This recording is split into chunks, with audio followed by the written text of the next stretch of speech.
Hello. Hi, Christian Prince. Hey, Sarah. How are you? Good, how are you? I'm all right. What do you want to say to us? I have one rational thing that Okay, you as a Muslim, you have something rational for us. Give it to us. Go ahead. Islam is the only religion that actually unifies all the other faiths under God. That is a big fat lie, my friend. I'll tell you why, right? That's a big fat lie. Show it to me. Here we go. It's a challenge in front of it. I'm not insulting you. I'm just saying whoever told you that, he lied to you. Show me how Islam unify all religions under one faith. Go ahead. Well, our understanding is that there have been over 184,000 prophets. It's what? What? There's been over 184,000 prophets. 184,000 prophets. So we believe that all these prophets. Okay, what happened to those prophets? What is their names? I'm telling you the idea behind why I believe Islam is the only unifying religion. So you see, you just said something proving Muhammad to be a liar, my friend, because you just say there's 184,000 prophets, and the Quran says in chapter 14, verse number 4, we never send any messenger except in the language and the tongue of his own people. Do you agree with the Quran or not? Of course. Okay. So who is the Muslim messenger to India who speak the tongue of India? There's more than 400 languages in India alone. I don't know his name.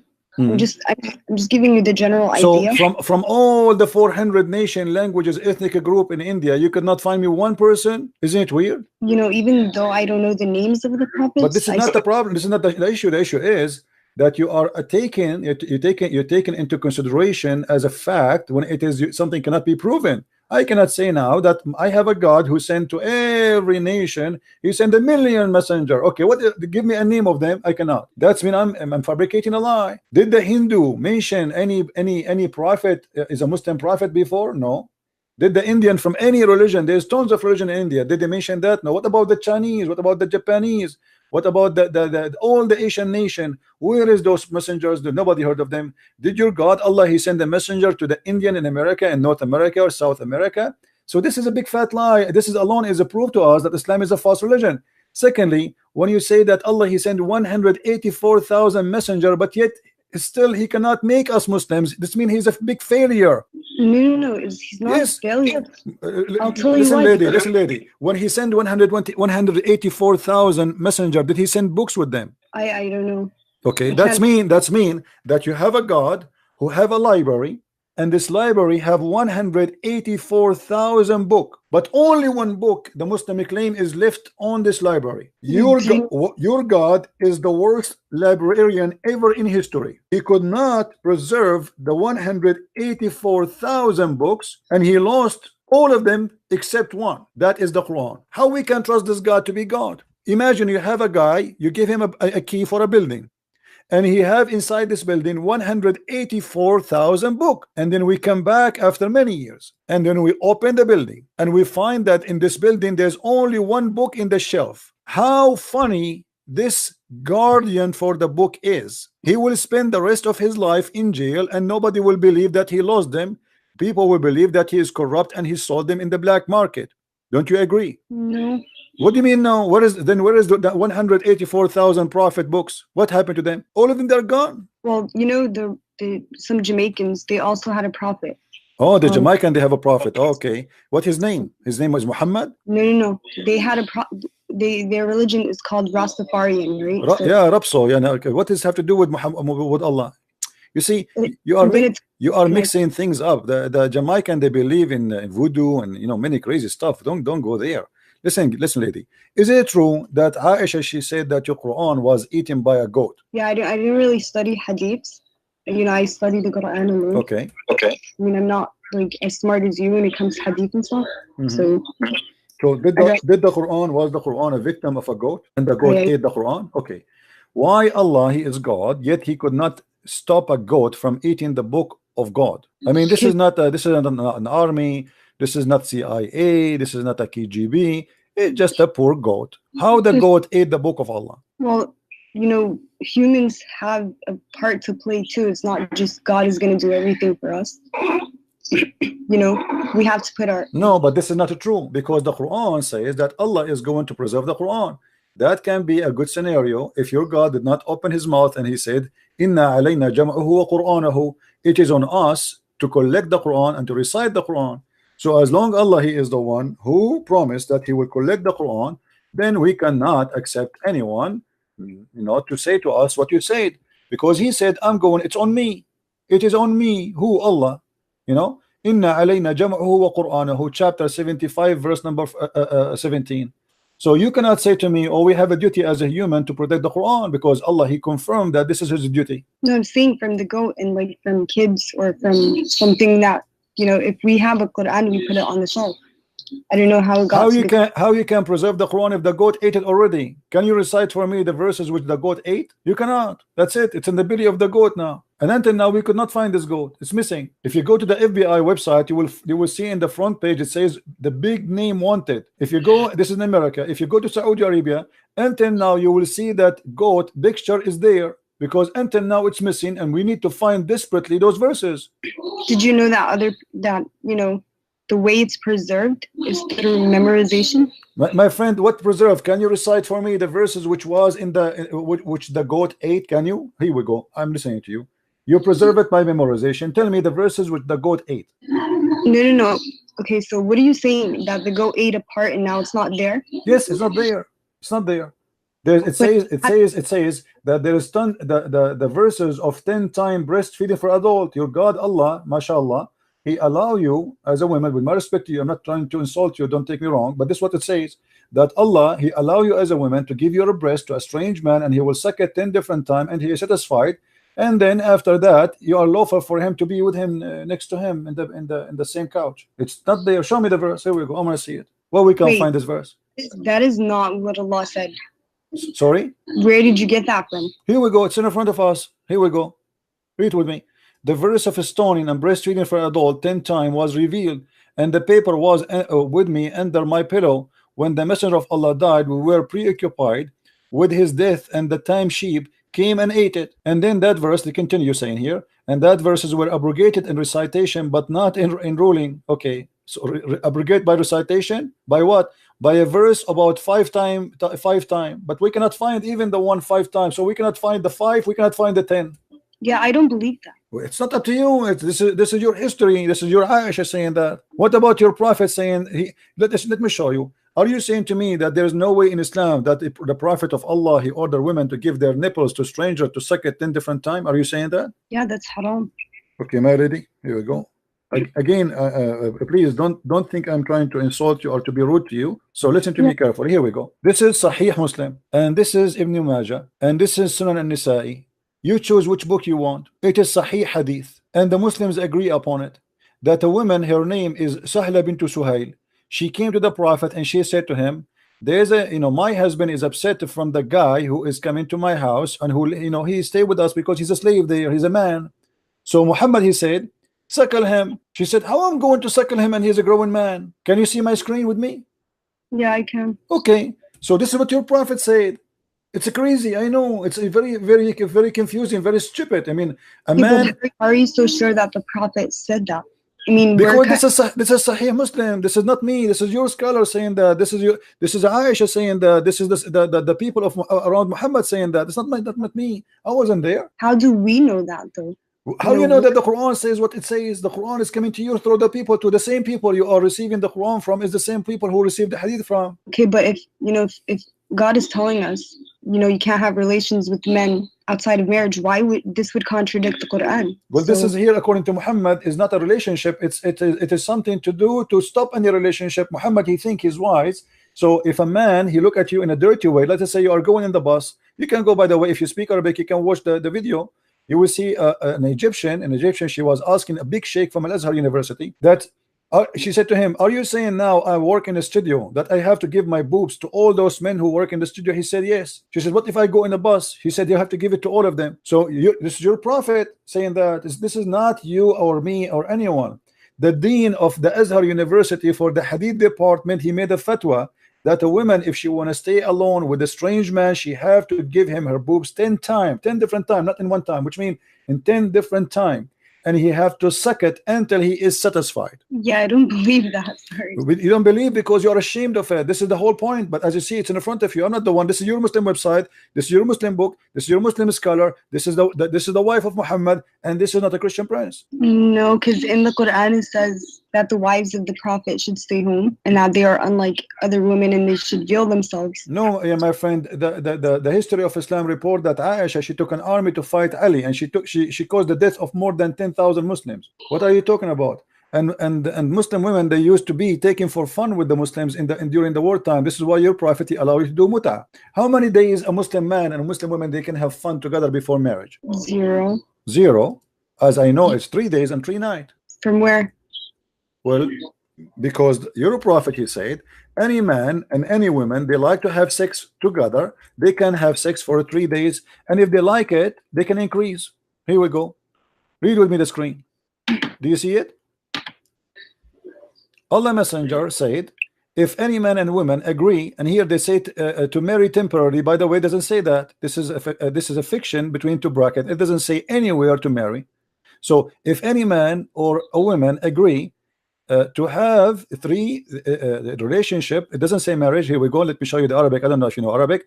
أيما رجل وامرأة توافقا فعشرة ما بينهما 3 ليال فإن أحبا أن يتزايدا أو يتتاركا تتاركا. So any man, any woman, they like to have relationship together for 3 nights. If they like, they can increase, and if they like, they can separate. So how are you going to prove to us that this hadiths are actually the sayings of the Prophet? Because I don't really believe it. You need to prove it to me, not me proving it to you, because you are the Muslim. You are the Muslim who believe in this garbage, my friend, not me. This is Sahih Bukhari. I don't believe in anything Muhammad he said. I don't believe, even if he speak in front of me, I believe this man is a big fat liar. So I am showing you your book. This is not my book. This is Sahih al-Bukhari. This is the most authentic book after the Quran. This is number 2. I told you that I don't believe in hadiths. I never actually studied hadiths. I felt it was part of my faith. So you believe in the Quran? Yeah. Let me ask you, do you watch cartoon? Yes, I do watch. I like cartoon. Me and you, so we have something to share. Let us see. What about the Quran?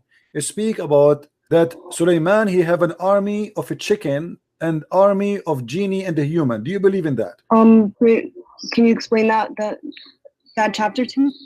If you go in chapter 27 verse, you can read it. The whole chapter is very funny. I like it. It's my favorite chapter since I was a kid. I used to read it almost every day, just like, especially when we don't have electricity and there's no cartoon on the TV.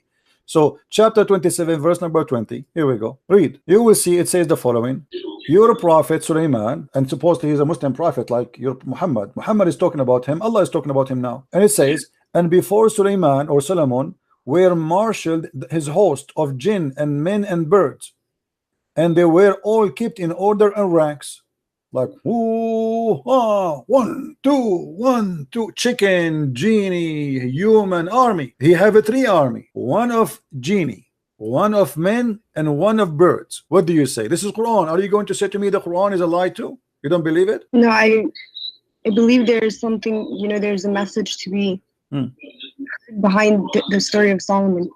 So now you believe that there's a prophet of God. He have an army of birds and chicken. Well, you know that Allah subhanahu wa ta'ala did say that he doesn't shy away from using I mean, what the point? What I will do with the army of a chicken? And look, do you know the leader of the army of the chicken? Who is he? Do you know who's he? Do you know who's he? His name is Al-Hudhud. Do you know what Al-Hudhud is? No. Okay, here we go. It says here, and he took a master of the bird, the master of the bird. Okay, this is a general. Do you? Let me show you. Do you speak Arabic? Yeah. Okay. If we go now and search for what Al-Hudhud mean, give me a second to show it to you on the screen. Okay. All right. This is Al-Hudhud. Let us put it in the screen. Small, tiny bird, and obviously Muhammad, he chose him to be the general because he have something in his head. It looked like a rank. Huh? I mean, it makes sense. So this is Al-Hudhud. There's many pictures of him. I don't know if you get an idea now. Did you get the idea which one we are talking about? No, I can't see the You can't see the screen? Look at the screen. Yeah, all I see is the clouds. Okay, now I see it. Okay, this is the Hudhud. According to your Quran, this is General Hudhud, who is in charge of the army of the birds. What do you think? Your God is telling us a true story, or this is something for cartoon for kids? Okay, so there is the story of Solomon with the jinn and them, Okay, so let's think about it, right? Let us think about it. Go ahead. We are thinking. Okay, let's go back to the chapter. Hmm. There's jinn. So what do we know about jinn? We know that they're smokeless. Jinn. What they're is jinn? Have you ever seen a genie? Yeah, I saw in my dreams the genie before. You saw a genie before? In my dream, though. In your gym? In my dream. On your dream? I saw. Yeah. I saw. You know, I have a friend. He saw a genie in his dream. It was his mother-in-law. I'm not sure what you saw yourself. What do you mean you saw a genie in your dream? What is the genie? What is genie? It's another creation by God. And it's made of smokeless fire. So when I saw it in my dream, I saw the form of the genie, but you can see through it. I saw through it. Is it true that you Muslims believe that genie can have sex with you? Yeah, I don't know about that. What do you mean? I don't know. Come on, be honest with me. You know that. Even there is a Muslim, he opened the door on his wife. He found a fire. With my respect to you, he found a fire in her private part, and he claimed that was the reason, because of the genie he was sleeping with her, because genie is made from fire, correct? I mean, I haven't heard that story. Like, Okay. I've never personally experienced anything like that. All right. So now Sulaiman, he have an army of genie. What he did with the army of genie? Okay, so he had maybe, by the permission of God. Yeah, but what he would do with the army of genie and army of chicken? What he would do exactly? He occupy which territory with his genie and chicken? Okay, so was he leading a battle in that particular chapter? No, this is a bird. You know, do you see how small this bird? Do you see how small this bird? This is smaller than a pigeon. Pigeon is bigger than this bird. What this bird will do in a wartime? What this bird can do? Can you tell me?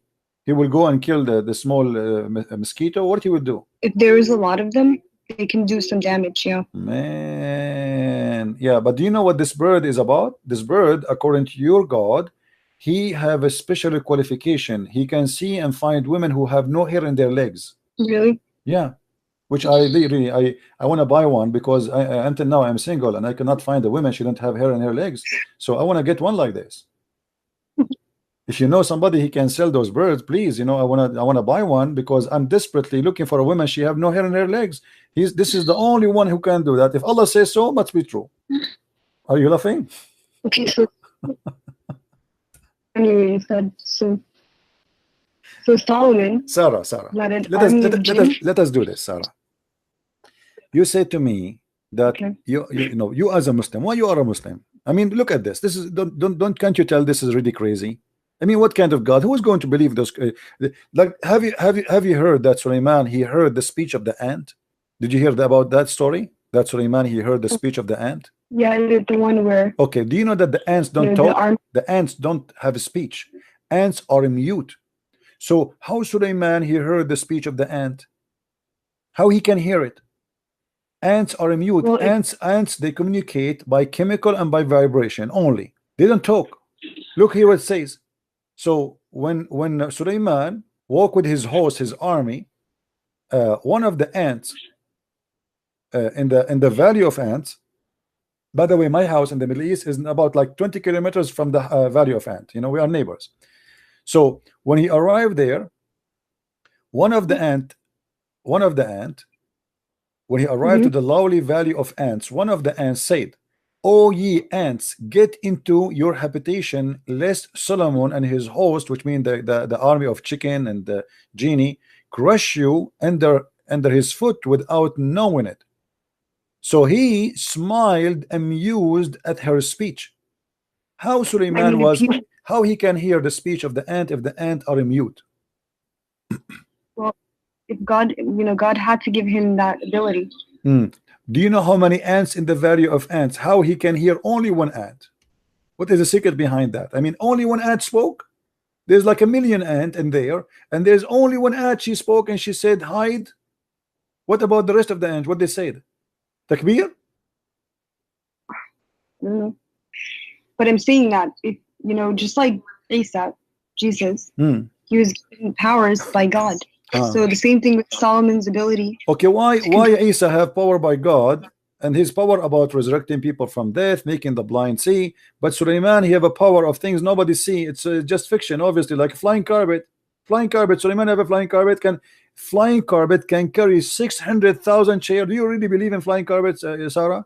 Be honest with me. You believe in flying carpet? A flying carpet? Yeah. No. You don't believe in flying carpet. What do you mean? I saw it in Alibaba. It's true. Well, I've never seen a carpet flying, so I don't know. I saw it in the cartoon. It's true. As long as it's in the cartoon, must be true. So are you saying to me that you will not believe in a flying carpet if I show it to you now, a cartoon? No. I mean, I'm really surprised. I thought cartoon is the best way to make you believe in something. Well, hold on. You just said that you don't believe in a flying carpet, but this is in the Quran.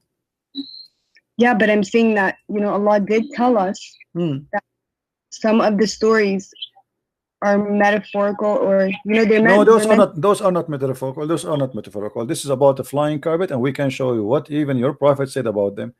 There's nothing metaphorical. You know, Sulaiman الريح عاصفة تجري بأمره, chapter 21, verse number 81. If we go, just to show you, I'm not making things up. I will go to the interpretation to show you what interpretation says. So you will see that Christian Prince, he have nothing to say from his own. Okay, let us go. Here we go. And to Sulaiman we subjected the wind strongly. Ragging means we subjected a strong wind to Sulaiman.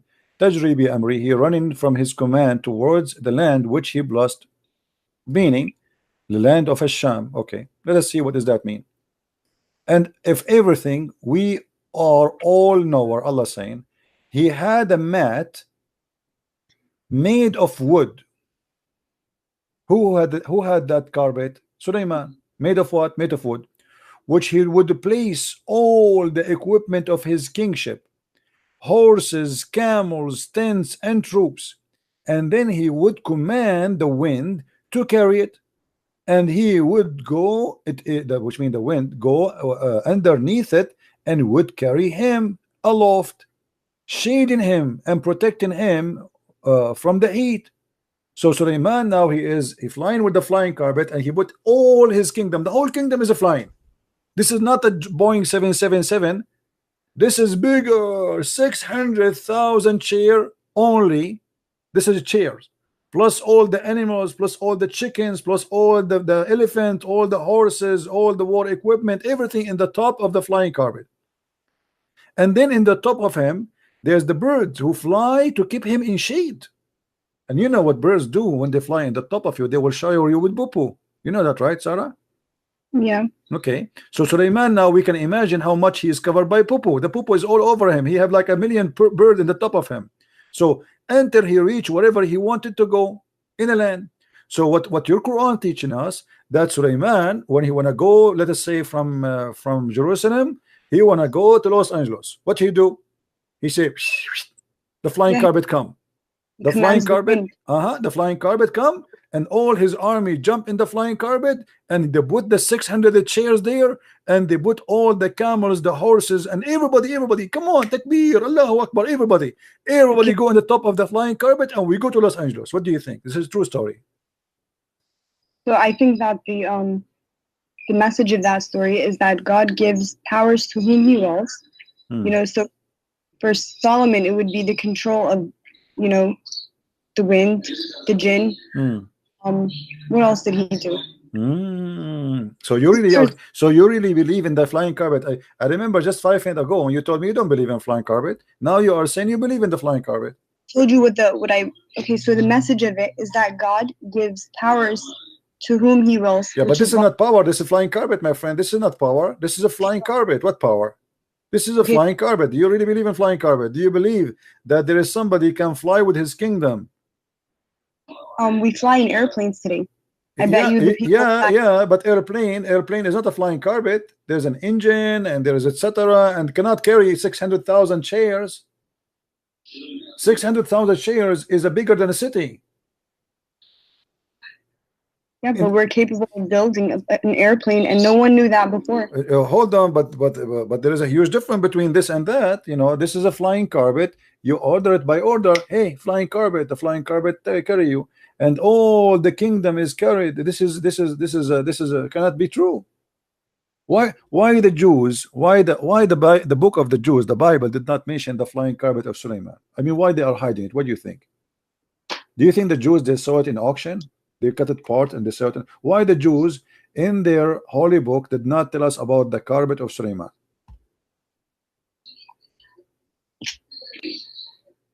Is it in there? Have you read the Torah? Well, not in the Torah, but I can find you where Muhammad he got these stories from.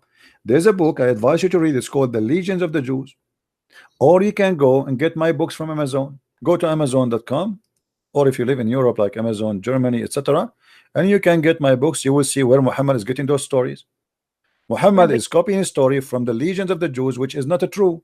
It's just a fiction. The Jews, they used to tell it to their kids about the glory of Solomon, the glory of David, the glory of their rabbis, the glory of their kings. It's a fiction story. Muhammad, he took it, he put it in his Quran, and he said, this is from my God, this is a true story. But those stories they used to tell in their kids. Yeah, but what I was going to say to that. Yeah, but obviously this is a lie. As an example, in the Quran there's a story about the 7 sleepers in chapter 18. 7 sleepers.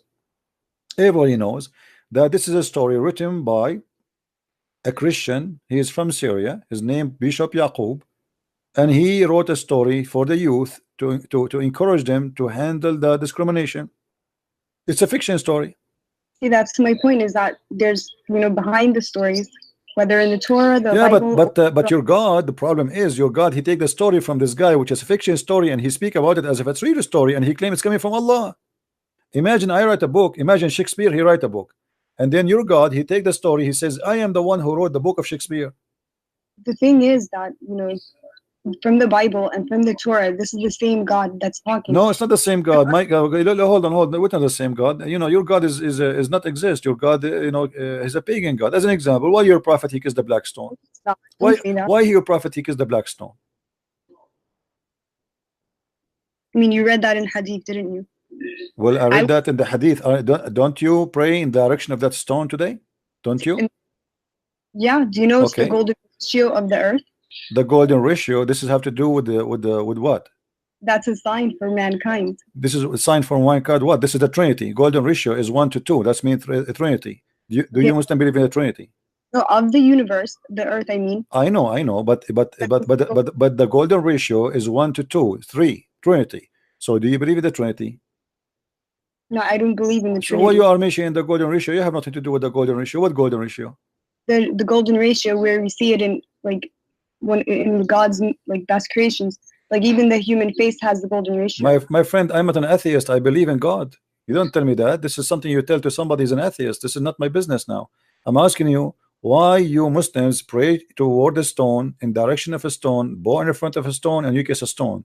If you are a person who worship the God of Abraham, the God of Moses, and you don't believe in the paganism, why you kiss stones and go around the stone and bow down in front of a stone? Tell me. So the Qibla was changed, right? This is not the question. Why you kiss a stone, pray in front of a stone, pray in direction of a stone, go around the stone? This is the question. It's I don't know the answer. I can't tell you the answer. Yeah, because you're a pagan. That's the whole story. People who kiss stones, people who think stones are holy, they must be pagans. As simple as that. There's no holy stone. But stone are is a stone. Huh? They're not worshiping the stone. So why you kiss the stone? Tell me. You don't worship the stone, so why you kiss the stone? People kiss food. No, this is okay. Hold on. I kiss food. I kiss food as a symbolic for being thankful for God because I eat it. Okay, do you eat the stone? No. Okay, so why you kiss the stone? Give me the reason. I kiss my mother as an example. I kiss her hand. Huh? Does that mean I worship my mother? No, but this is my mother. Why you kiss the stone? She is your mother? I think people, kiss it because they love the prophet. So and why the prophet kiss it? Okay, people they kiss, guys. This is a good answer. She's smart. People they kiss the stone because they love the prophet. Okay, why the prophet he kissed the stone? I don't know why he did that. Because he's a pagan. Obviously, he's a pagan man. You Muslims, you follow Muhammad blindly. It doesn't matter what he do. He kisses a stone. We kiss a stone. I don't want to be rude with you. What if Muhammad he kiss a donkey? Are you going to kiss the donkey too? What if Muhammad he tie a donkey to the Kaaba and he kissed the bum of the donkey? Are you all of you Muslims you will kiss the donkey just because he kissed a donkey? You do know that his job was to deliver the message, and he's done that. What message? He made a message says any woman she want to take off her panty. Is that a message of God? Any woman she want to give her panty off to me, she is welcome. This is a message of God? No. Okay, so why he gave that message? What does this message have to do with Islam? If Islam is about worshiping God, why God he claimed that he gave Muhammad verses saying any woman she want to take off her panty to Muhammad, she is welcome? What is this message is about? Tell me. Yeah, that sounds like someone corrupted it. Thank you very much. Here we go. We are getting closer. So that's mean the one who corrupt this verse must be the one who have the benefit of the verse. Do you agree? But I don't think that the Quran is corrupt. I think that hadiths have been tampered with. Yeah. Okay, that's a good idea. But you agree that that idea must be a corrupt. But my friend, this is in the Quran. It's not in the hadith. And you agree that this must be corrupt. So it doesn't matter where we find it. You say you thought I'm speaking about the Quran, about the hadith, so you said, yeah, I agree, it's corrupt. But now because I said it's in the Quran, you will say no, it's not corrupt, right? You will swallow your tongue again, or you will be honest. You will be honest. You will stay and you say yes, must be corrupt. Well, I don't believe the Quran is corrupt, and I have many reasons. Yeah, but you are the one a second ago you said that such a verse or such a statement must be corrupt, and you thought this is hadith, but this is Quran. Yeah, because in the Quran it says, and do not, don't go towards the fahishat, right? And one of these is... My friend, why Allah, let me repeat the question for you, and you are the one who said it must be corrupt. I said, why Allah will make a verse says to Muhammad that Muhammad told, Allah told Muhammad, any woman she want to give out her panty to him, she is welcome. You said this must be corrupt. Okay, this is Quran. So I'm repeating the question for you. Why Muhammad he need a message like this? What Islam have to do with this? What the message of worshiping Allah have to do with any woman she want to take off her panty to the Prophet, she is welcome? What that will do to Islam? Wait, can you go to that verse? No problem. Chapter 33 verse number 50. Here we go. Here we go. And this is only a privilege to Muhammad. Only a privilege to Muhammad. Any believing woman and any believing woman who dictate her panty to the Prophet, if the Prophet wished to with her, actually it doesn't say, it says to sleep with her, and this is only for thee, not for the believer. Isn't it obvious that this is a corrupt verse made by the corrupt man Muhammad for the benefit of Muhammad? Who is the only one who get the benefit of this privilege? Muhammad. It's like making a fake insurance policy. The first thing the police will investigate is the one who get the benefit from this policy. If somebody kills somebody and this body he is going to inherit the policy of, let's say, life insurance, then the police the first thing they try to check is the one who get the benefit of the insurance, because he's the one who get the benefit. Who is the one who get the benefit here in this verse? Muhammad. Any believing woman she want to give her panty to the Prophet. Why God, what Islam have to do with this message? What Allah have to do with this message? That any woman she can give her panty to the Prophet. I think that says so. What do you mean God so? Why God want to say so? This is the question. What this have to do with Islam? I want to be a Muslim. Okay, and now God is saying any woman, including my wife, my daughter, she want to take off her panty, put her legs up to the Prophet. What is that? That's not what it says. This is what it says. Any woman she can give her to the Prophet. And not only that, Muhammad, hold on. After that, Muhammad, he start receiving ugly women. They want to sleep with him. And Muhammad, he look at them. They are disgusting. So look what he did. He made the verse right after it. He says, "Thou mayst defer who, the one who turn away from him, or the one who choose." So Muhammad, he can, okay, let us say you come to him, you don't like how you look like, maybe you're older. So he say, okay, this is too much, too many women, they are coming to sleep with me. So what I will do now? So he made a verse says that Allah told me I might choose and I might delay the one later. So Muhammad here is giving himself more excuse to use and abuse women, because there's many ugly women, they start coming to Muhammad, and the reason they want to sleep with him, because if they sleep with Muhammad, they will be considered as women of Muhammad, and that means they will have a free food forever. They will have a retirement plan. They will have respect of the believers, because that's it. They are excuse my language, they are the bitches of Muhammad.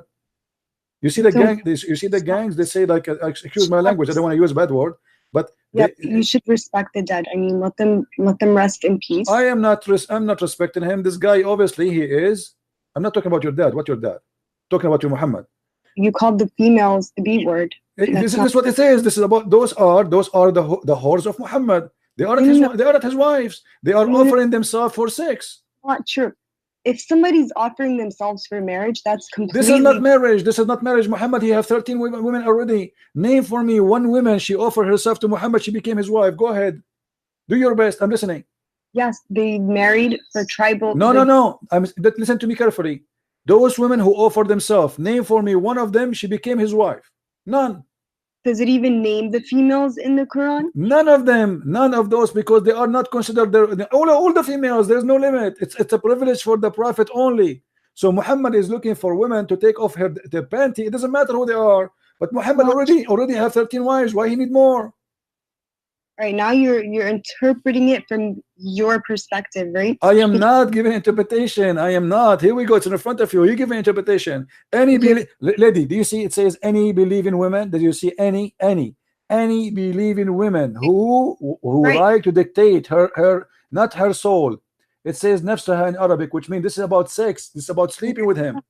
Nafsaha, her soul, yes. Yes. So what he will get from her? What he will get from this woman? Sex. Okay, name for me one woman she dictated herself to Muhammad and she became his wife. Look, so any believing woman who dedicates her soul to the prophet. To do what? Prophet to wishes do what? To do what to him? Exactly. What she would do? To wed her. What the service he want from her? What with her? Okay, so if he's traveling and women are want to marry him, they're also gonna be pushing the message. So he's gonna give lady, do you see where it says here yastankihuha? Yastankihuha is a continuous verb, and you speak Arabic, don't you? Okay, so is it continue? Is it continue? Yes or no? Am I lying? It's ing to f her. This is not to marry her. You marry only once. Okay, so why does it say if the prophet wishes to wed her? What does that mean? What is with her? There's no with her here. Same time, name for me one woman of those women who offered themselves. He with her. He slept with her, yes, but not even one of them became his wife. Otherwise, name one for me. Go ahead. What does wed mean then? Marry. But there's no marry here. It's the word is just tankihuha. Yankahu in Arabic mean to f, the f word. The word marriage in Arabic is zawaj. You speak Arabic like me. تزوج تزوجنا تزوجوا زوج يزوج تزويجا. يستنكحوا, this is nukah, the actual verb of the sex, of the f word. Okay, so, and nikah in Arabic means marriage. No, let me show you. Here we go. I will show you from your Islamic website what is the nikah mean. Give me a second. Here we go. We don't make things up, lady. We don't. Everything we say we prove.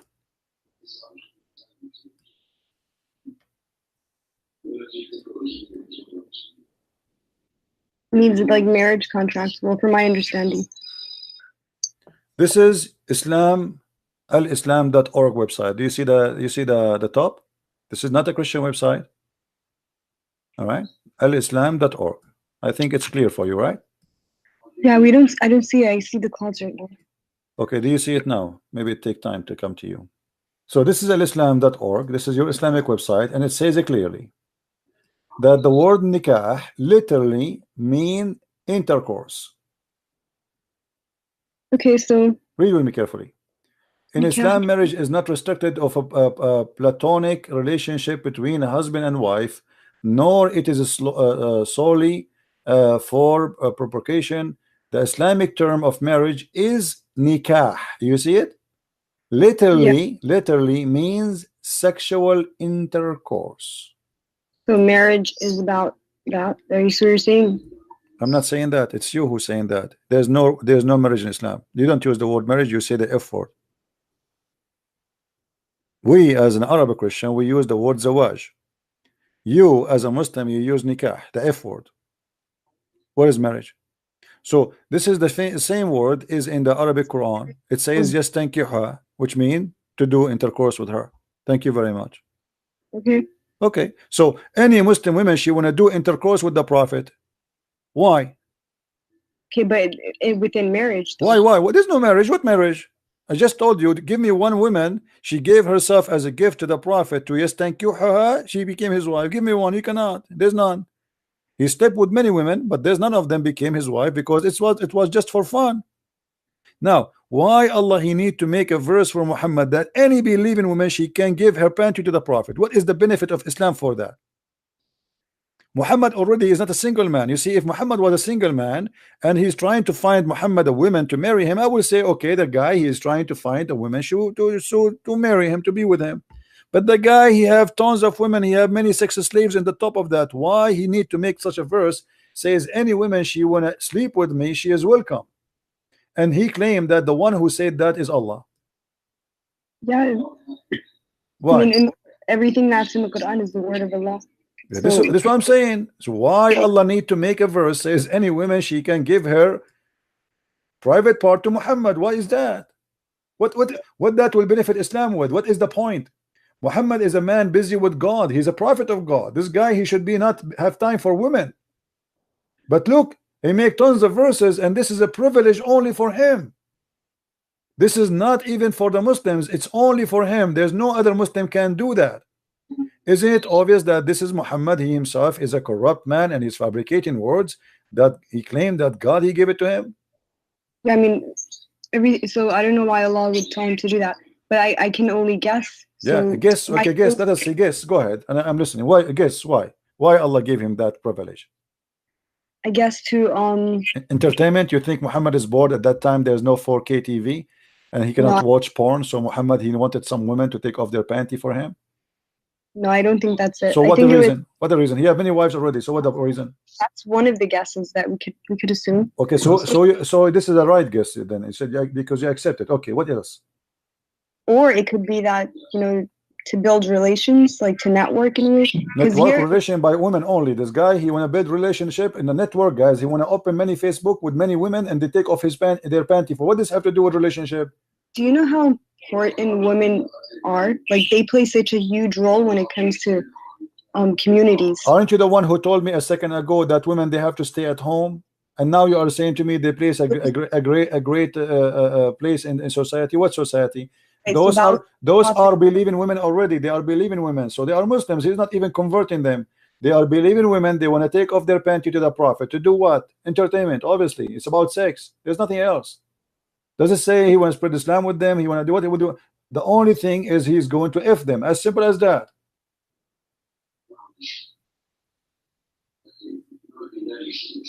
I mean, that's what it is. Yeah, that's what it is. Thank you very much. I agree. That's what it is. Muhammad is a person who is taking advantage of him claiming to be a prophet, using the poor people around him, having sex with their women. And even Ibn al-Arabi said, listen, Ibn al-Arabi said that if the prophet, his eyes fall into a woman, her husband must divorce her immediately so the prophet he can have her. You know that? Do you know that? Okay, so if she give herself onto the prophet, but do you agree that if a man, his name is Muhammad, his eye fell onto you, your husband have to divorce you immediately? Do you agree with that? I mean, like, in what are you talking about? You are, let us say you are walking. I'm not insulting you, by the way. Don't take it as personal. Let us say you are walking in front of Muhammad and he saw you, he liked you. According to Islam, if his eyes fell onto you, which means he saw you, he liked you, your husband, he have to divorce you immediately so Muhammad can sleep with you. Do you agree with that? No. Well, this is what it is. That's what you're saying it is. I'm not saying that. I will show you the reference. You want to see the reference? You want to see the reference? Sure. Okay. Let me find the reference. All right. This is the official government website of the Kingdom of Saudi Arabia, and this is Tafsir al-Qurtubi. I'm sure you are. You know what al-Qurtubi is, right? No. You do not know what al-Qurtubi is? He's a big scholar in Islam. Anyway, this is the Saudi Kingdom, the Saudi Arabia Kingdom website. All right, very well-known website. This is Tafsir al-Qurtubi, and here Ibn al-Arabi is speaking about the privilege of the Prophet, and he is saying there's 16 of them. All of them, or most of them, is about women and sex with women, or with money. Look what he say here.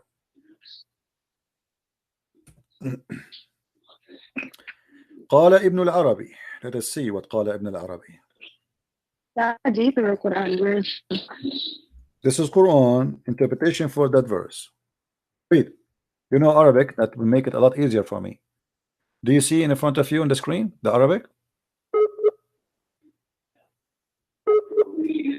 Do you see it, Sarah? Do you see the Arabic? I see it. Okay, does it say إذا وقع بصره على امرأة وجب على زوجها طلاقها وحل له نكاحها?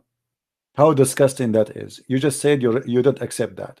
If Muhammad, he look at you and he like you, your husband must divorce you immediately. So the Prophet, he can, with my respect to you, he can sleep with you. What do you say? Interpretation or? Sorry, say again. I lost you. What you said? Where in the Quran that is? This is the interpretation for the Quran. It says clearly that if the Prophet of Allah, his eyes fall into a woman, her husband, he must immediately divorce the woman, so the Prophet, he can F her immediately. Why? I know, but can you tell me which chapter in the Quran that is, so I can read it for myself? This is the same chapter we are talking about, lady. I know you are not listening to me. This is the same chapter. Listen, this is the same chapter, chapter 33, verse number 50. And this is Tafsir al-Qurtubi, and this is the official government website of the Kingdom of Saudi Arabia. Let me show you the banner, so you will see I'm not making things up. This is Tafsir al-Qurtubi, and here I will show you the Saudi Arabia banner address. Here we go. All right. Do you see it? Do you see the screen? Quran.ksu.education.edu.sa, Saudi Arabia. This is a government official website of the Kingdom of Saudi Arabia, and this is Tafsir al-Qurtubi, and this is what your Islamic cult teach. This is cannot be a prophet. This is a scumbag. Sarah, my friend, allow me to call you my sister. Maybe you are my younger sister. My sister, I invite you to leave this cult. This cult is disgusting. Muhammad cannot be a prophet of God. There's no way a man, he have a dignity. He will force a man to divorce his wife just because he look at his wife and he like her. That is disgusting. That is satanic. That is cannot be a prophet of God. Did you hear me, Sarah? I invite you to leave this cult, Sarah. There is no way, and you are the one who said you don't accept that. You said that to me. You don't accept that because you have dignity, because you are a good woman. You don't accept that. This is disgusting. A good woman like you don't fit here. This is not a religion for you, Sarah. What kind of a prophet you would do that? So I invite you, Sarah, to leave this cult. This is not a good. This is not a religion. This is a scam. This is a sex monster. This is a guy who want to take advantage of you. Did you decide to leave Islam, Sarah, or not yet? Did you decide to leave Islam? Say yes. Leave this cult. This is satanic. It's obvious. Go and follow the holy Jesus, the holy name. Follow the holy Christ who never commit a sin. Why in the world you want to follow such a man and you ignore the best of the best, the Messiah, the Messiah, the best of everyone? There's no one like him. Why you want to follow a man like this? What kind of a man? This guy is not even qualified to work a gardener for you. You don't even trust him to be in your house. Your husband will not even trust him to be alone with you. Sure, he was known as trustworthy. Say again what? One who is trusted. Say again what? He was known as an Amin. What Amin? This is Amin? Did you hear the story of your prophet? He went to his own son and he flirted with the wife when she's married to him. What Amin? Amin means trustworthy. Muhammad, he went to Zainab. He went to Zainab. Listen, what I mean? Muhammad, he went to Zainab when the husband was not there, and he flirted with Zainab, and he said to her, "Praise be to Allah, the one who made my heart flip for you." This is trustworthy. What kind of trustworthy?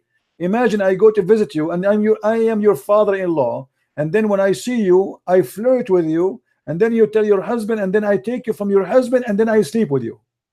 This is the trustworthy. Take care, Sarah. Take care. Take care. Muhammad is trustworthy. If this is trustworthy, what trust garbage is? Hey, stay Shadi. How are you? You want to call me? By the way, Shadi, in Iraq, Shadi mean a monkey. I don't know what you mean by calling yourself monkey. I am making up stories. I show it in the screen. Everybody see that whatever I speak of, I show it in the screen. I never say something without proof. She speak Arabic and she saw it and she read it. Who's next? Who's next? Who want to prove to me that Muhammad is anything to be even qualified to work in the post office? Muhammad is not qualified to work in the post office because we cannot trust him to deliver the letters. He will open them, he will stay what is inside, especially if it's pictures for women. If you work for Amazon, There's no delivery for lingerie ever will arrive to any woman in the world. He will open the boxes, he will sniff the panties, and he will keep them at home. Who's next? I am the Christian prince, and none of you Muslims dare to debate me. You see, I was speaking to this girl, very nice, very kind, and I'm going down to her level. Show me that you can do better. Who is a Muslim can do better? Why liar? Why liar? Here we go. Let me show you. You are saying to me I'm liar. Your prophet was accused by you Muslim that he stole an underwear. Do you want me to show you that?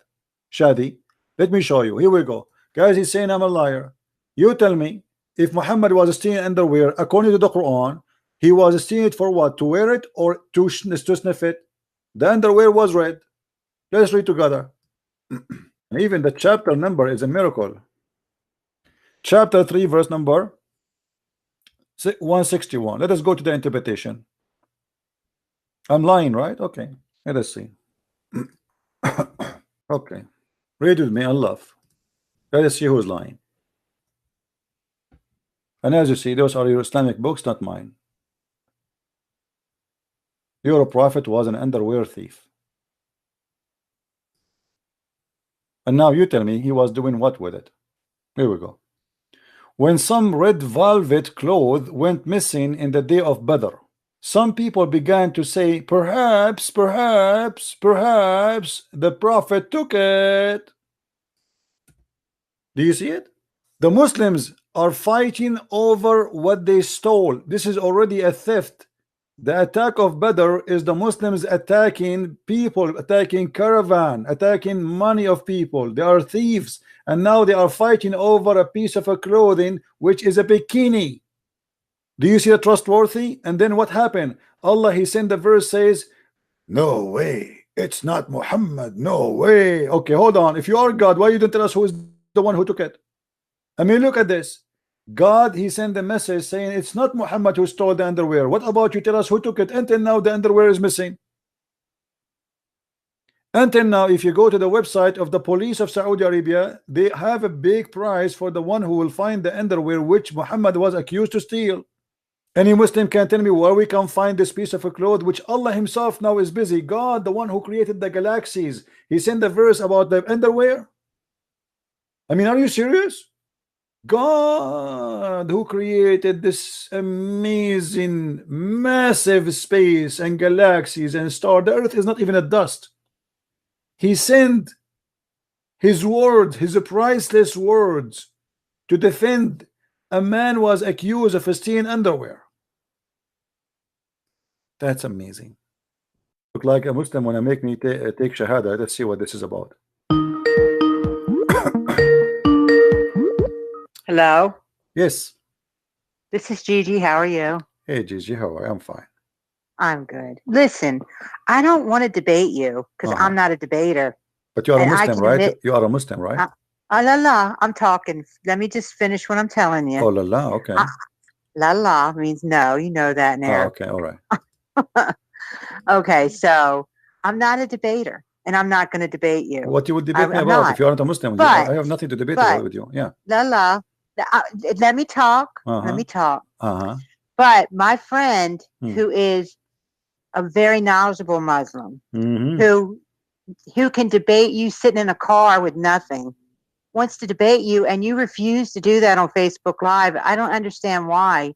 What you Facebook? Can't debate anywhere. I don't do broadcast on Facebook. I do it here. All my people listening are here. Why he don't come here? Why you don't call me in Skype? Well, you do not need to go anywhere. What about call me in Skype? He can do live in Skype in YouTube in Facebook. He can do it in Facebook. But the reason why you don't want to do that is because you don't want to leave your stuff. Your copy and paste and all like this. What stuff? What copy? I have to show my reference on the screen. Hold on. I have to show my reference. Is it about talking or about proving? Is it about talking or proving? I have to show the reference on the screen. Why don't you show your face? Facebook. Hold on. Is Facebook is internet or it's not? I thought you weren't rude. You are rude. You are rude. You are saying you are accusing me. I cannot leave my place. Who are you? What do you know about me? What place? What place? Do you want me to sit with him in his car? Why want to go to his car? Do we have a date? I didn't say go to his car. So where I will go? Where I will go? You're being, see, you don't know what you're talking about. Where I will go to debate him? Tell me where I will go to debate.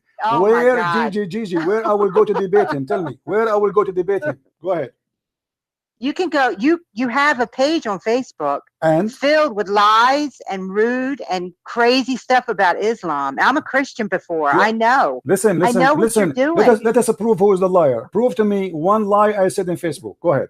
Prove to you. I don't have to prove anything. You have to prove it, right because when you say somebody is lying, you have to prove him a liar. Aren't you the one saying to me that there's a guy he can get me busted? Listen. You both of you are a piece of garbage, because if you are truthful in what you are saying, what I'm talking about. You are a piece of garbage, because if you are not, you will not accuse me of lies, but you cannot prove it. When you accuse somebody of lies, when you accuse, I don't respect you. I don't respect you. Get lost. I don't respect you when you cannot prove me to be a liar. When you say to somebody you are a liar, and I say to you, show me one lie I said, you said I don't have to prove it. That's because you are a scumbag. How stupid are you? I want you to prove that we lie in Facebook. Go ahead. Who is a Muslim? You have the courage to call me. Here we go. I just received a message from a person who decided to leave Islam. I will not show all his name. I will show a part of his message. I don't even have him in my list. Do you see it? People are leaving Islam for a very simple reason. It's a garbage. When a Muslim, he says to me, you are posting lies, and then he don't dare to call me to show me the lies, obviously everybody knows who is the liar. Muslims are leaving by thousands Islam because of my videos, and this is why you are so angry and so upset. You say he's lying, but you cannot show where is my lies. Then who is the liar? Who is next? Who want to leave Islam? Who is a Muslim want to call me and show me that I am lying? Look, this guy, he's saying the stone is not worship. We kiss the stone to what? Hold on. We kiss the stone because Muhammad BBBUH did. I mean, look how stupid the answer is. Guys, when I say every Muslim is stupid until he proved the opposite, I am not insulting. Here we go. We kiss the stone because Muhammad BBBUH he kiss it. Okay, why he kiss it? Why he kiss it? Hello. Hello. Yes. Hello, CP. Yes, my friend, I hear you. I was talking to you earlier about what's it called? The justification for things done in the past, like whether in the Quran or the Bible. Yeah, but this is not the time. I want to take Muslim calls. They are trying to call me. Please go ahead. Don't call me for now. Let us see what the Muslims want to say.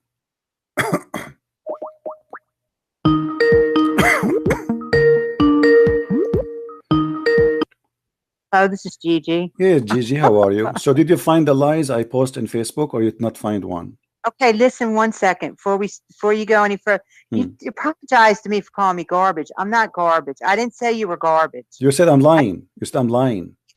This is lies are being told about. Okay, listen. When you said somebody that lie, he told I am the one who told those lies supposedly. So you're accusing me to be a liar. So prove it. No, you prove it. Otherwise, this is garbage. Prove it that I did lie. Show me one lie. Go ahead. I'm listening. I am listening. Show me one lie I said. Go ahead. I don't talk with somebody that disrespects me and calls me garbage. You are the one who accused me to be a liar. You are disrespecting me. Now you have to prove me to be a liar. Otherwise, you are not a decent woman. Saying on Facebook about Prophet Muhammad, peace be upon him, is lies, and you know they're lies. Show me one. Show me one. Which one? You have tons of it in Which there. one? Give me one. Give me one. Just prove me. Get me busted in front of everybody. I have 800 people listening to me right now. Show me one lie. Show me, lady. If you are truthful, if you see, you want me to treat you with respect, correct? Okay, treat me with respect. I treat you with respect. Show me one lie. Let us talk about as civil people. Show me one lie. Get me busted. Everybody is watching. Go ahead. All right, you can put on your showboat and stuff. That doesn't work with me or your 800 viewers. I'm just telling you. You are just telling me nothing because you cannot show me one lie. Why you are saying I am posting lies, but yet you cannot point your finger at one? What's wrong with you? Something wrong with you. Otherwise, either you are lying or I'm lying. So why you don't show? I am showing you. I'm giving you opportunity in front of 800 people to show them that I am a liar. Name for me one lie. Listen to how he's running, everybody.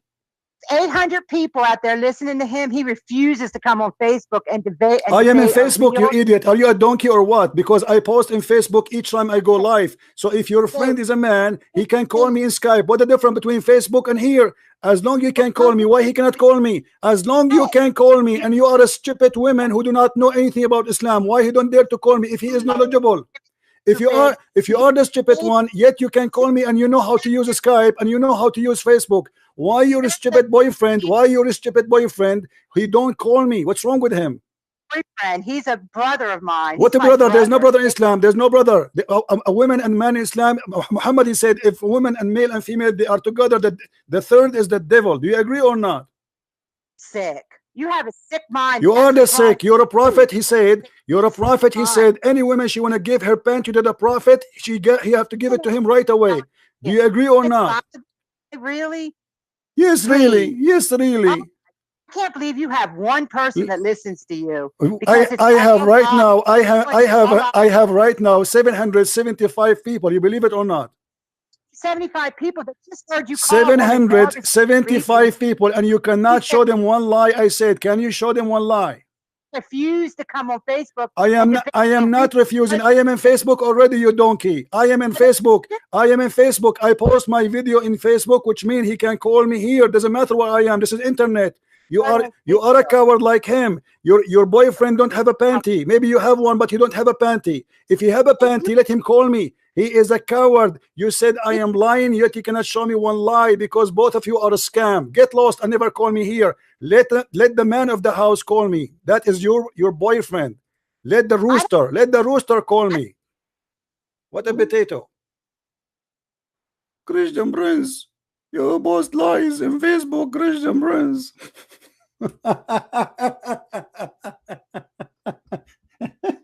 Okay, what is the lie I posted in Facebook? Can you show me one?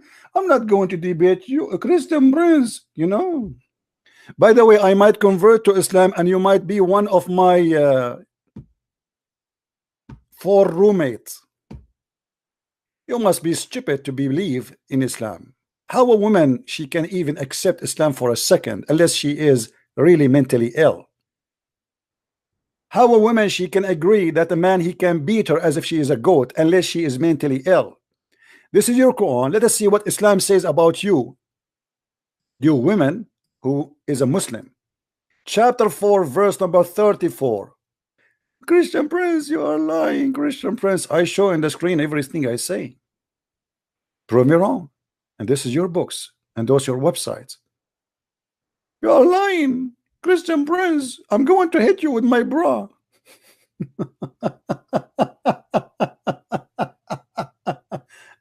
Oh boy. Here we go. This is your Islamic books. This is how stupid the Quran is, and this is how filthy this book is. Do you see it? Scourge them. If you suspect that your wife, she might be in a stage of going to be disobedient, she is not even disobedient yet. You jail them in their rooms, you scream at them, and you scourge them. But don't be exaggerating. How we can scourge our women? The hadith explained that. Muhammad in the hadith, he said, beat them until you make their skin greener than their clothes. This is accepted in Islam, and let us prove that. Liar, huh? My boyfriend, he is very knowledgeable. Oh boy. Desperate old woman looking for a man. That's why she converted. Read with me. This is a woman, this is a story of a Muslim woman, because the filthy rules of Muhammad, who made an order that if a female woman, she is divorced 3 times from her husband, she cannot get back to her husband Rifa unless she sleep and have intercourse with other men. And not only that, she have to taste his orgasm and he have to taste her orgasm. Rafa divorced his wife, whereupon Abdul Rahman bin Zubayr al-Qurazi married her. So this is a woman, she used to be married to a guy, his name is Rafa. Now she is married to a man, his name is Abdul Rahman. What happened? Aisha said that a lady came wearing a green veil and complained to her of her husband, and showed her a green spot in her skin caused by beating. It was the habit of ladies to support each other. You see, they are saying to you, she is not supporting her because she's right. No, she's supporting her because they are women supporting each other.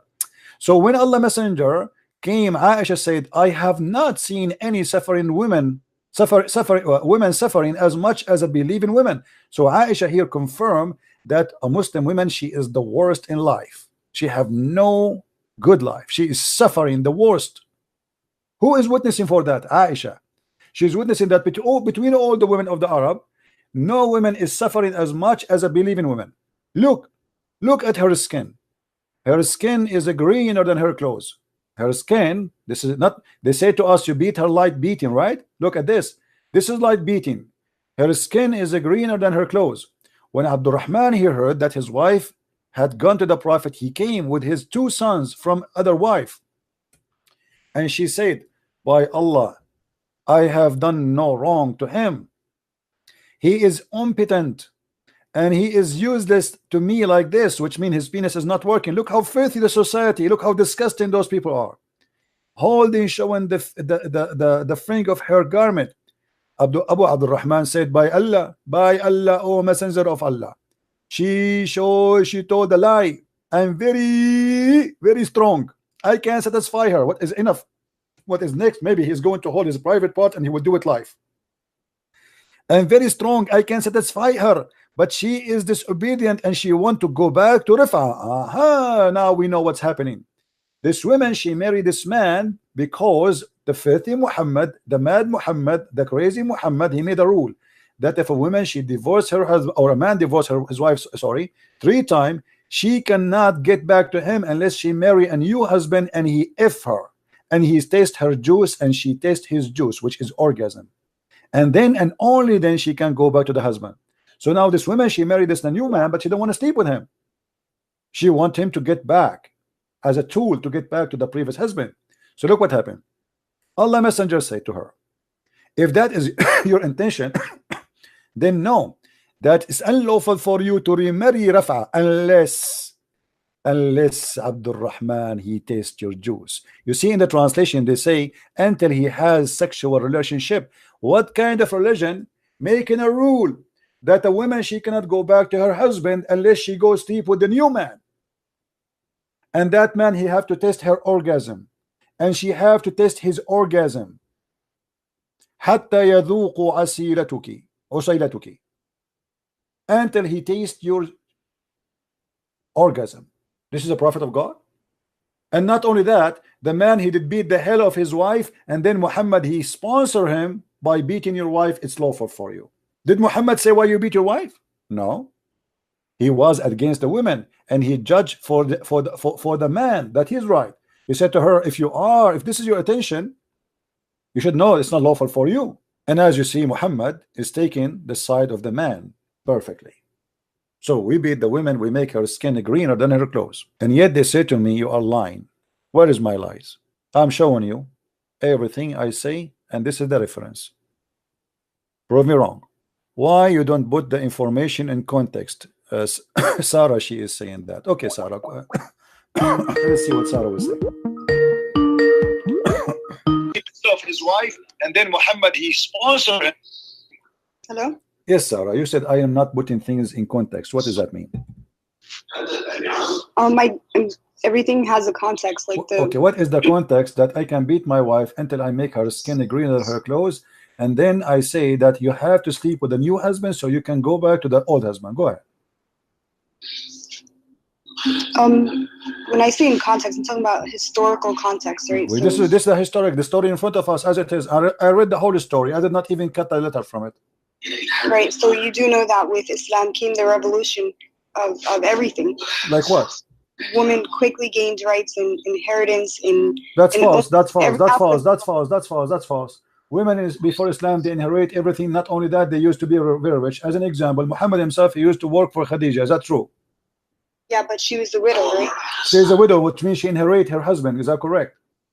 She inherited everything from her husband. Yes. So this is she was not a Muslim woman. Is that correct? I guess. Okay. So women, right? They have their right, and not only that, She was the boss of Muhammad. Is that correct? Right. Okay, so she have right, and she is a businesswoman. She have an inheritance. She is independent. She is the boss. What is next?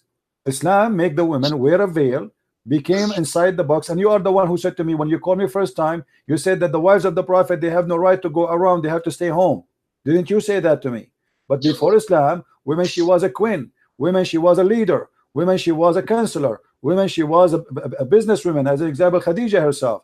So Islam destroy you and make you just a sex toy. Where's your that? What is your proof? You are the one who just told me before that the wife of the Prophet, they have to stay home. No, your proof that Arabia was this kind of. What do you mean? You never heard of the queens in Arabia and other country around? Who is Cleopatra? Who is Zenobia? Who is Khadija? Isn't it Khadija? She was a businesswoman before Islam. What's wrong with you? Who is Qurfa? Who's there is many famous women in the history of Arabia. What are you talking about? There's many queens. So those are women. Even the Quran speak about Sulaiman flying all the way from Jerusalem over the flying carpet to see the Queen of Sheba. The Queen of Sheba, not the King of Sheba. So after Islam, where is the Queen of Sheba? What happened to Yemen? Since when the last time Yemen have a queen? Isn't it your prophet? He said that a woman, she lead her nation, they will never be successful, which means it's forbidden for women to be a leader in Islam. Okay, so what I'm talking about is from a legal perspective, right? So legal, yeah. You said to me that Islam gave the women a right. Islam took all the right from women. Islam made the women a sex toy. As you see here, Muhammad is forcing the women to sleep with the man. She don't want him. Obviously, this is rape. The women, she don't want to sleep with the man. The man is beating her to force her to sleep with him. Muhammad, he took the side of the man over the women, and he is forcing her to sleep with the man. Where's the right? Yeah, but you're talking about hadith, right? So what I'm saying doesn't matter. Hadith is your prophet words.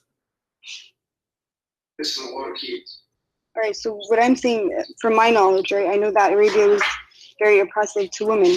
So women would. That's a lie, my friend. That's a lie. That's a lie. Here we go. Look at the Arab Christians. Are they oppressed to women? We don't have Islam. We don't believe in Islam. Are we oppressed to women? That's a big fat lie. If the Arab are oppressed to women, we are Arab Christians.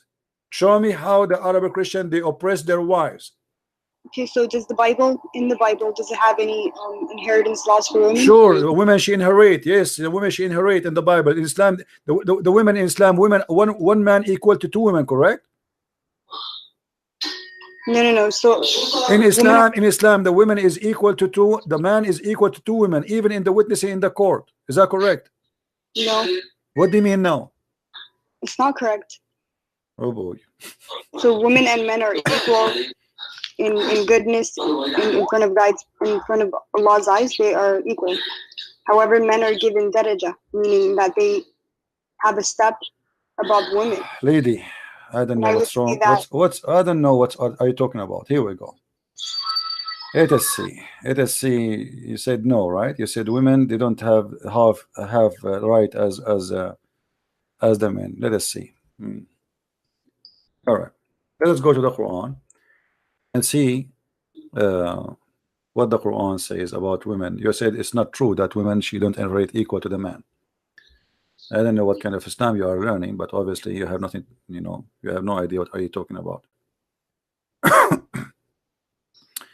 If we go in the Quran,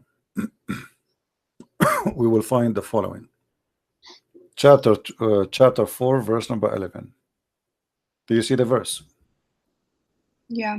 Okay. Does it say that one male is equal to two females? In terms of inheritance, yeah. So why you said no? For the male, what is equal to the share of two females? But if there are only daughters, two or more. Yes, the women in that century. But you said no. But you said no. You said no. You said no. I told you that the one man, he inherit equal to two women. You said no.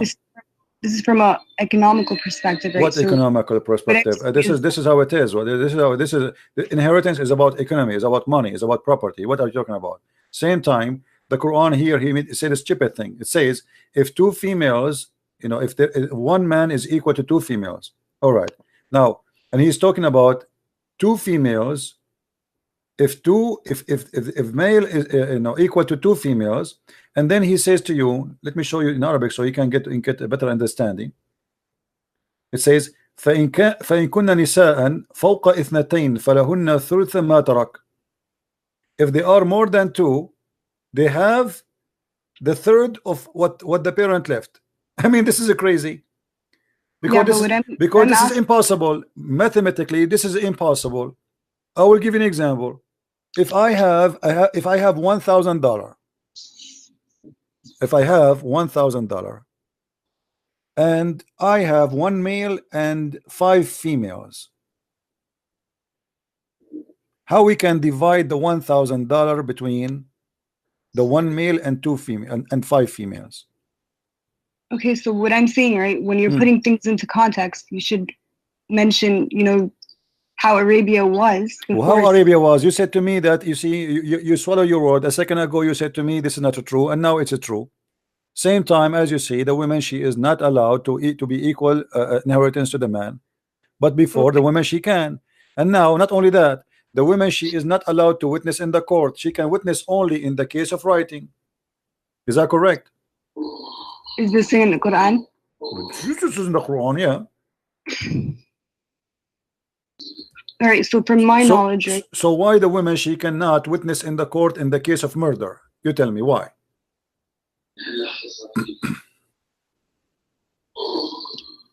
What is the wisdom? Where is that in the Quran? That Well, you can't. the Qurans make it clear that women, they can witness only in the case of borrowing money. As simple as that.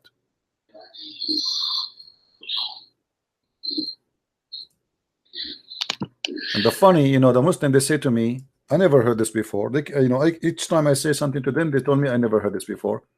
يا أيها الذين آمنوا إذا تداينتم بدين إلى أجل مسمى فاكتبوه ليكتب بينكم, etc. And it says here, go down. فإن لم يكن رجلين فرجل وامرأتان مما ترتضون. Read it. Only in the case of money borrowing, a woman, she can be a witness, and 2 women equal to 1 man. As simple as that. Okay, so when we're looking at it from that society's perspective, it was a You huge keep saying it from that society perspective. Why women, she cannot be a witness in the court? Why only in the case of money only? What if a woman, she saw a crime? What if 1 million women, they saw a man murdering a man? Why we cannot give them the right to be witnesses? Can I finish? Go ahead. Okay, so from in that era, this was considered like a feminist revolution. Women were legally allowed to inherit property. They got rights that they did not have. Women, they were allowed to inherit full legally before Islam. Islam make it partially inheritance, not fully. Okay, so where is the revolution here? I'm talking about Arabia. Okay. I'm talking about Arabia too. Isn't it, Khadija? You are the one who just said to me that Khadija, she inherited the full money of her husband's. Okay, so then tell me what government did they have? Just go. You know, unbelievable. And people, they say to me, you have no patience.